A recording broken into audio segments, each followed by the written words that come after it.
provinces are only one piece of Canada's patchwork approach to drug coverage. We remain the only country in the world with a publicly funded universal health program that does not include a publicly funded universal prescription drug plan. Canada needs a new, independent national drug agency to control costs. Particularly home care and pharmacare, which is not included in our Medicare system as we know it today. It should be included. It's not that we haven't discussed it. Going back to the 60s, governments have commissioned studies, struck advisory panels, launched public inquiries. Many Canadians don't fulfill their prescriptions because they can't afford them. The most recent just last year. Access to medicines remains an area of inequity, fragmentation, and systems failure. The Trudeau government called hearings into the development of a national pharmacare program. The panel also calls on the government to move immediately to implement public coverage for a short list of basic, frequently prescribed drugs. 80 witnesses later, those hearings continue today. Given the costs, it's obviously not feasible for any Canadian to be expected to pay out of pocket for these drugs. It happened in the public sector a decade ago. Provincial insurers started working together, using their collective purchasing power to negotiate better prices with drug manufacturers.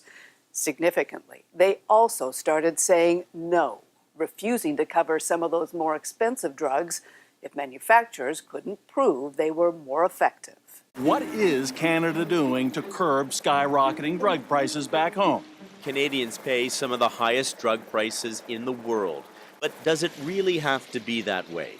That's the question I put to Federal Health Minister Jane Philpott. Thank you. Pleasure to have you here. Thanks for having me. National Drug Plan first recommended in a 1964 Royal Commission on Health Services, more than 50 years ago.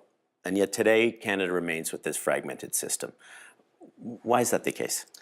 Well, let me start by reminding you that I'm a family doctor. I've been a family doctor for over 30 years, so you don't need to convince me that making sure Canadians have access to appropriate medications is absolutely essential.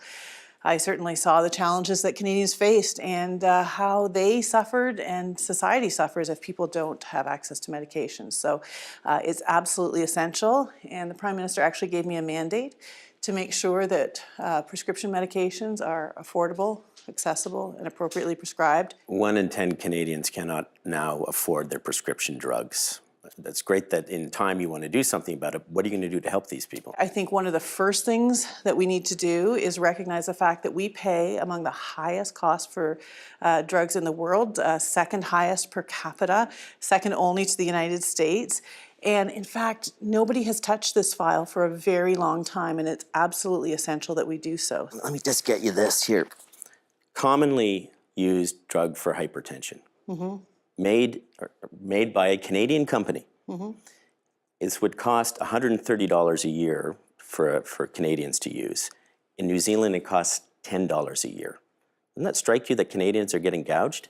There's no question that the current status is not fair, that it's not right, that we are paying much higher prices than other countries are, and that's exactly what I'm working on. So we need to definitely look at ways that we recognize whether the systems are fair, whether the price is affordable that we're paying, whether or not it's in fact cost effective, and when it comes to things like antihypertensives or blood pressure pills that you're just talking about. But we also need to find ways that will bring that cost down, and exactly what I was talking to you about earlier, we'll be able to bring that down to a price in line with what we're seeing in countries like New Zealand. We had a company that was looking into the private insurance plans, and they say that there's $3 billion of waste by these private insurance plans. Well, I think the reason that those private insurance plans are paying high prices, they're paying the second highest per capita costs in the world for pharmaceuticals, is because no federal government in recent years has paid attention to the price review mechanisms that we have in this country. And those price reviews were set up in a way that the deal was that it would be fair to Canadians, that the pharmaceutical companies that were being paid high prices would invest in research and development in increasing ways. We haven't actually seen that come true, and we have not continued to have a fair system. So I'm working actually quite determinedly with organizations within Canada that set the prices for prescription medications. And it's a little known fact that actually we have a lot of control over that with a few regulatory changes and guidance changes for this organization that does the price review on pharmaceuticals, that we can actually dramatically lower the cost of prescription drugs. There is evidence to show that we could bring down the cost of what Canadians pay for prescription drugs in the order of billions of dollars per year. No one has touched that for a very long time. I am really looking forward to some work that we're doing on that. We're consulting Canadians on it right at this moment. There is evidence to show that we could bring down the cost of what Canadians pay for prescription drugs in the order of billions of dollars per year. Thank you.